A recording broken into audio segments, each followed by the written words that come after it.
Solo levelling next chapter.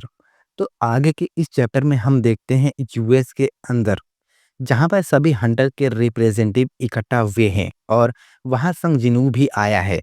आगे हम देखते हैं जर्मनी के दो हंटर्स आपस में बात करते हैं और उनमें से एक कहता है यहाँ इतने सारे रिपोर्टर्स क्यों हैं, क्योंकि साउथ कोरिया की हंटर जिसके बारे में इन दिनों हर कोई बात कर रहा है आज यहाँ आया है। आगे उसका साथी कहता है कि ओह, तो ये बात है। आगे हम देखते हैं जर्मन हंटर रिप्रेजेंटेटिव का नाम लेनार्ड लियनमैन था, जर्मनी का सबसे ताकतवर हंटर और जर्मन हंटर एसोसिएशन का रिप्रेजेंटेटिव भी है। उसका रैंक नेशनल लेवल के करीब या टॉप एस रैंक है। आगे वो कहता है क्यों ना हम जाकर अपना इंट्रो दे। एक पावरफुल हंटर से इंट्रो होने में कोई बुराई नहीं है। आगे वो जर्मनी हंटर संग जिन्वो को देखता है और उसे देखकर थोड़ा वो हैरान होता है और कहता है तुमने वो देखा। वो संग जिन्वो अपनी पावर शैडो सोल्जर्स को किसी दूसरे डायमेंशन से समन नहीं करता है, वो उन्हें अपने साथ लेकर चलता है। उसके पास इस साइज की आर्मी है कि वो पूरे यूनाइटेड किंगडम के खिलाफ युद्ध छेड़ सकता है। आगे जिन्हों जिन्मू से पूछता है क्या आपने यहाँ पर किसी ऐसी को देखा जिसे आप जानते हैं? नहीं, यहाँ सिर्फ कुछ फॉरेन विदेशी हैं जो मुझे घूर रहे हैं। खैर, क्योंकि आप सभी न्यूज में है तो ये पॉसिबल है कि अब आपके बहुत सारे फैंस होंगे। मुझे लगता है कि वो आपका फोटोग्राफ चाहते हैं। आगे जिन्हों मिस्टर वू से थोड़ा फनी अंदाज में कहता है वैसे मिस्टर वू आप यहाँ क्या कर रहे हैं? आगे मिस्टर वू जो कि पानी पी रहे थे, अब पानी उनके मुंह से बाहर आ जाता है। इसके बाद वो कहते हैं मैं यहाँ संग जिन्हो के बॉडीगार्ड के रूप में आया हूँ। आगे जिन्हो कहता है सॉरी मैं इसे समझ नहीं पाया। उसके बॉडीगार्ड के रूप में किसके लिए? आगे मिस्टर वू का चेहरा उतर जाता है और वो कुछ नहीं कहते। इसके बाद हम आगे देखते हैं संग जिन्वो कहता है ऐसा लगता है कि वो लोग हमारा स्वागत करने के लिए आए हैं। आगे हम देखते हैं मिस्टर वाइट एडम को जो कहते हैं हम आपका इंतजार कर रहे हैं मिस्टर संग। आगे संग जिन्वो कहता है मिस्टर वाइट मुझे लगता है कि आप फेडरल ब्यूरो ऑफ हंटर के चार्ज थे। इस पर वाइट एडम कहते हैं हाँ, मैं हाल ही में था, अभी मैं आपके साथ कम्युनिकेशन का चार्ज हूँ। अब मिस्टर वाइट संग जिन्वो से कहते हैं आपके पार्टी के बाकी मेंबर्स को पहले होटल ले जाया जाएगा। आगे संग जिन्वो जिन्हो से कहता है ठीक है जिन्हो तुम इनके साथ चले जाओ। अब वाइट एडम संग जिन्वो को अपने साथ चलने के लिए कहते हैं। इस पर संग जिन्वो कहता है कि क्या ये मेरे फादर के बारे में है? इस पर वाइट एडम खैर मैं आपको आश्वासन देता हूँ कि आपके पास खोने के लिए कुछ भी नहीं होगा। आखिरकार मैंने हंटर्स ब्यूरो से आपके बारे में राय ले ली है। आगे जिन्वो कहता है कि क्या ये कोई कॉन्फिडेंटल मामला है? हाँ, जो जानकारी मैं आपसे शेयर करने वाला हूँ वो टॉप सीक्रेट है। आगे वाइट एडम कहता है पूरी तरह से ईमानदार होने के लिए हम प्रेजेंट में इमरजेंसी की पोजीशन में हैं। अमेरिका की सेना का एक बड़ा हिस्सा क्रिस रीड पर निर्भर था। अब जब वो नहीं रहा हमें ताकत की जरूरत है। फिलहाल चीजें शांत है क्योंकि उसकी मौत अभी तक पब्लिक नहीं हुई है, लेकिन जल्द ही हमें एक हंटर की भर्ती करने के लिए अपनी शक्ति में सब कुछ करना होगा जो उसकी कमी को पूरा कर सके। आगे जिन्वो कहता है क्या मैं आपका कैंडिडेट हूँ? अब इस पर मिस्टर वाइट एडम कहते हैं तो आप क्या सोचते हैं मिस्टर संग हमारे नए प्रस्ताव के बारे में? और तभी मिस्टर वाइट एडम संग जिन्वो को एक नया होलोग्राम दिखाते हैं। उस होलोग्राम के अंदर हम ड्रैगन कमिस को देखते हैं जो कि वो मर चुका था और वहां पर उसका स्केलेटन यानी कंकाल पड़ा हुआ था। आगे जिन्वो कहता है गो बैक स्लाइड, मैं पिछली तस्वीर पर एक नजर डालना चाहता हूँ। क्या तुम कमिस के स्केलेटन की तस्वीर के बारे में बात कर रहे हो? अब संग जिन्वो कहता है क्या अमेरिका कमिस के स्केलेटन को सिक्योर कर रहा है? हाँ, इसे कहाँ रखा जा रहा है? चलो पहले वहां चलते हैं। आगे मिस्टर वाइट कहते हैं कि आई एम सॉरी।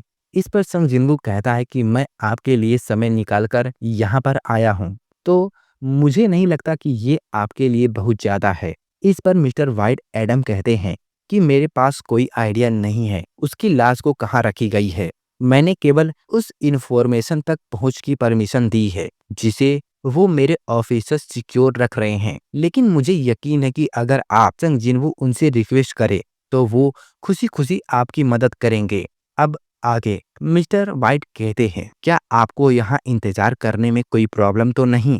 जब तक मैं उनसे परमिशन लेकर नहीं आ जाता। आगे जिन्हों कहता है, अगर मुझे इंतजार करना पड़े तो मैं भी आपके साथ चल सकता हूँ, है ना? इसके बाद हम देखते हैं डेविड ब्रेनर को, जो अमेरिका का एक पावरफुल गवर्नमेंट ऑफिसर है, जो हंटर से जुड़ी पॉलिटिक्स और इंटरनेशनल मामलों को संभालता है। वो संग जिन्हों से फ्रेंडली रिलेशन बनाना चाहता है ताकि अमेरिका को फायदा हो। आगे हम देखते हैं कि मिस्टर बैनर को जो कहते हैं, तो मिस्टर संग यहाँ पर है, क्या उसने रियून स्टोन के बारे में कुछ कहा? इस पर वाइट एडम कहते हैं, नहीं सर, उसने ड्राइविंग पर कुछ बताया, लेकिन ये काफी नहीं है। आगे मिस्टर ब्रेनर कहते हैं, तो सच में संग जिन्हों केवल कमिस के स्केलेटन को देखना चाहता है? मुझे इस बारे में मिस्टर कार्नर से बात करनी होगी। मिस्टर वाइट, तुम बाहर इंतजार करो। आगे मिस्टर वाइट कहते हैं कि जी सर। अब आगे हम देखते हैं कि मिस्टर डेविड ब्रेनर और कार्नर के बीच में बातचीत शुरू होती है। वो कहते हैं, क्यों, आपको क्या लगता है संग जिन्हों कमिस के कंकाल स्केलेटन को देखना चाहता है? आपका अनुमान मेरे जितना ही अच्छा है सर, लेकिन एक बात पक्की है, वो यहाँ घूमने नहीं आया है। आगे मिस्टर कॉर्नर कहते हैं, किसी स्किल की कीमत तय नहीं की जा सकती। इस पावर को ऊंचे लेवल के हंटर्स रियून स्टोन को खरीदने के लिए बहुत ज्यादा पैसा देने को तैयार है। स्किल से हंटर्स को ताकत मिलती है और उनकी जान उसी स्किल पर टिकी होती है। इसका मतलब ये है कि अगर उस ड्रैगन की लाश देखने का मौका उसे मिले तो उसके लिए नई स्किल पाने से भी ज्यादा फायदेमंद हो सकता है। आगे मिस्टर कार्नर कहते हैं, लेकिन क्या उसकी एबिलिटी बीस्ट तक सीमित नहीं है? इस पर मिस्टर ट्रेविड कहते हैं, रुको, क्या होगा अगर वो कमिस को अपना सोल्जर बना ले?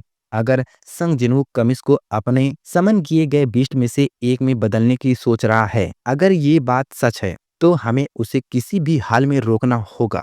एक ही व्यक्ति को इतनी पावर चलाने की परमिशन नहीं दी जानी चाहिए। इस पर मिस्टर कार्नर कहते हैं, लेकिन अगर हम उसकी रिक्वेस्ट को ठुकरा देते हैं तो उसके साथ अच्छे रिलेशन बनाना मुश्किल होगा। आगे मिस्टर डेविड कहते हैं, हाँ तो फिर ठीक है, तो मैं खुद उसे वहां लेकर जाऊंगा। शायद मेरे लिए ये एक अच्छा मौका होगा, ये देखने के लिए कि वो वास्तव में क्या कर सकता है। आगे मिस्टर डेविड संग जिन्हों के पास जाकर कहते हैं, मैं आपके साथ बैठकर बात करना चाहता था, लेकिन ऐसा लगता है कि तुम यही चाहते हो मिस्टर संग। आगे मिस्टर डेविड संग जिन्हों को अपने साथ उस बेसमेंट के अंदर ले जाते हैं जहां पर कमिस के स्केलेटन को रखा गया था। आगे संग जिन्हों उस जगह को देखता है और कहता है, मैं यकीन नहीं कर सकता कि उन्होंने अपना हेडक्वार्टर्स उस जगह के ऊपर बनाया है जहां कमिस को हराया गया था। आगे संग जिन्हों वहां की हवा में जबरदस्त माना महसूस करता है जिसके अंदर मैजिकल पावर्स थी, और वो कहता है, मैं हवा में माना को महसूस कर सकता हूँ। अगर इसकी माना 8 साल बाद भी अभी तक बाकी है तो सोचो, जब मैं उसे अपना सोल्जर बनाऊंगा तब वो कितना ज्यादा पावरफुल होगा। पहले कमिस ड्रैगन की बात करते हैं। कमिस एक ड्रैगन था जिसे दुनिया ने अब तक का सबसे पावरफुल मॉन्स्टर माना है। वो अमेरिका में पैदा हुआ था और एस रैंक हंटर की पूरी टीम के जरिए उस पर रेड की गई थी। हालांकि वो इतना पावरफुल था कि अधिकांश हंटर उसकी आग में जलकर मर गए। इस घटना को मानव इतिहास का सबसे भयानक रेड मानी जाती है, एक ऐसा हादसा जिसे हर कोई भुला देना चाहता है। आखिर में उसे किसी तरह हराया गया, लेकिन उसकी ताकत इतनी ज्यादा थी कि वो पूरी ह्यूमन रेस के लिए खतरा बन चुका था। कमिस के रियून स्टोन, कमिस के मरने के बाद उसकी रियून स्टोन को अमेरिका बहुत सिक्योर रखा। वो स्टोन इतना पावरफुल था कि अमेरिका उसे किसी को देने से डरता था। जैसा कि तुम पहले से जानते हो, एक रियून स्टोन की वैल्यू उस बीस्ट की ताकत स्ट्रेन के प्रोपोर्शनल होती है। आगे हम देखते हैं उस जगह को जहां पर कमिस ड्रैगन के स्केलेटन को रखा गया था। एक बड़ी सी केव, कांच की बनी हुई, उसके अंदर कमिस के स्केलेटन को रखा गया था। आगे मिस्टर बैनर कहते हैं, इसने सैकड़ों ताकतवर हंटर को मार डाला इससे पहले कि नेशनल लेवल हंटर मिलकर इसे हराते। तब से लेकर अभी तक हमने इसकी लाश को ठीक इसी हालत में संभाल कर रखा है। असल में इस बिल्डिंग में इस्तेमाल हो रही सारी बिजली भी कमिस के एसेंस स्टोन से चल रही है। अब आगे मिस्टर डेविड कहते हैं, अब संग जिन्हू तुम सेटिस्फाइड हो? आगे संग जिन्हू कहता है, आप पीछे हटो, और वो उस ड्रैगन के स्केलेटन के पास जाता है और कहता है, देखते हैं क्या होता है। और वो ड्रैगन की शैडो को एक्सट्रेट करने की कोशिश करता है। पहली बार में वो उसकी शैडो को एक्सट्रेट नहीं कर पाता। उसके पास दो मौके थे जिनमें से एक मौका गवा चुका था। अब उसके पास एक ही मौका था और वो दोबारा से उसके शैडो को एक्सट्रेट करता है और इस बार वो उसकी शैडो को एक्सट्रेट कर लेता है। लेकिन वो बीस्ट इतना ज्यादा बड़ा था जिसकी वजह से आसपास के कांच और दीवारें टूट जाती हैं। आगे वो ड्रैगन संग जिन्वू से कहता है, क्या तुम ही हो जिसने मुझे यहाँ पर बुलाया है शैडो मोनार्च? आगे मिस्टर बैनर और बाकी सभी उस ड्रैगन को देखकर बहुत ज्यादा हैरान हो जाते हैं और वो कहते हैं, ये क्या चीज है? आगे ड्रैगन दूसरे सभी वर्कर्स और ऑफिसर को देखता है और कहता है, ये इंसान, मुझे मारना होगा इन इंसानों को, मैं सबको मार दूंगा। उन सबको उसकी ये बात को सुनकर उनके पैरों तले जमीन खिसक जाती है और वो कहते हैं, ये कैसे हो सकता है? मुझे अपनी आंखों पर यकीन नहीं हो रहा है। क्या वो बात कर सकता है? अब वो ड्रैगन उस बड़े से ग्लास को तोड़कर बाहर आता है जो उसके पिंजरे के चारों तरफ था। ये देखकर मिस्टर डेविड काफी हैरान होते हैं और वो कहते हैं, लेकिन उस टेम्पल ग्लास को एक हाई रैंक हंटर के माना से पावरफुल बनाया गया था। ये कैसे हो सकता है? आगे वो कासिम अपने फायर एनर्जी का इस्तेमाल करने जाता है उन सभी इंसानों के ऊपर जो वहां पर थे। आगे वहां के वर्कर्स कहते हैं, आपको तुरंत यहाँ से निकल जाना होगा सर। वो कासिम की सांस है, इससे बचकर भागना नामुमकिन है। आगे जिन्हू ड्रैगन कमिस से कहता है, इनफ, बहुत हुआ, रुको। तुम्हारे सिर में लगा एसेंस स्टोन बहुत पहले ही निकल गया है। अब तुम्हें रूलर्स का आदेश मानने की कोई जरूरत नहीं है। आगे वो वर्कर्स और बाकी सभी लोग जिन्हों को ऐसा कहते हुए देखकर काफी सरप्राइज होते हैं और वो कहते हैं कि क्या संग जिन्हों बीस्ट की भाषा बोल रहा था? हमें यकीन नहीं हो रहा है कि हम क्या देख रहे हैं। आगे कमिस ड्रैगन कहता है, शैडो मोनार्च। तो शैडो मोनार्च के कंट्रोल में होने पर ऐसा महसूस होता है और वो ड्रैगन शांत हो जाता है। अब वो कहता है, मैं एक छोटा सेवक था जो कभी ड्रैगन किंग की सेवा करता था, लेकिन अभी मैं आपके सामने अपना सिर झुकाता हूँ नए मोनार्च। आगे जिन्हों उसके सिर के ऊपर अपना हाथ रखता है और कहता है, तुम पहले ड्रैगन किंग की सेवा करते थे? हाँ, यस माय किंग। मैं कभी पागल ड्रैगन किंग डिस्ट्रक्शन मोनार्च का सेवक था। आगे संग जिनू अपने मन में सोचता है, मोनार्च ऑफ डिस्ट्रक्शन? मुझे इसके अंदर बहुत तेज गुस्सा महसूस हो रहा है। मुझे नहीं पता था कि कोई शैडो इतना ज्यादा घमंडी सोच रख सकता है। ये अभी तक के मेरे सभी बीस्ट से कहीं ज्यादा ताकतवर है, इसमें कोई शक नहीं। ये कोई बहुत ही खास और जबरदस्त जीव है। आगे मिस्टर कार्नर और मिस्टर डेविड उस ड्रैगन को देखते हैं और कहते हैं, क्या वो अपनी पूंछ हिला रहा है? अब जिन्हू अपने मन में सोचता है, शैडो मोनार्च, जायंट किंग और डिस्ट्रक्शन मोनार्च, क्या ये शुरुआत के मोनार्च हैं? क्या डिस्ट्रक्शन मोनार्च भी 9 मोनार्च में से एक है जिसे सिस्टम ने मुझे दिखाया था? आगे कमिस ड्रैगन कहता है, माफ कीजिए माय किंग, अभी मुझे अलविदा कहना होगा। शायद हमारी मुलाकात बहुत देर से हुई।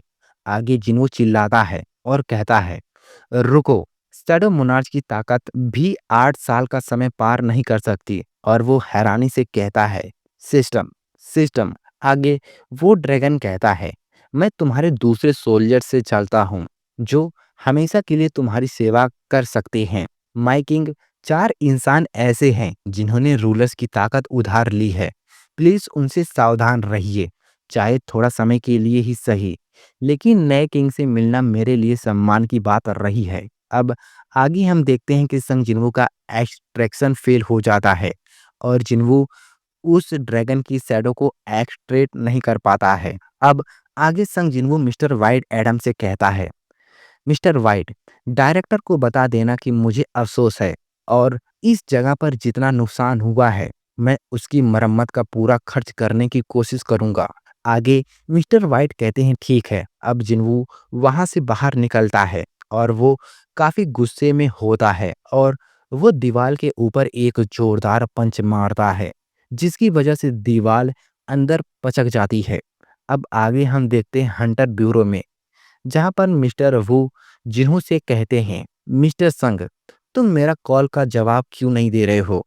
आगे जिन्हों कहता है, मैं ऐसी जगह पर था जहाँ रिसेप्शन नहीं था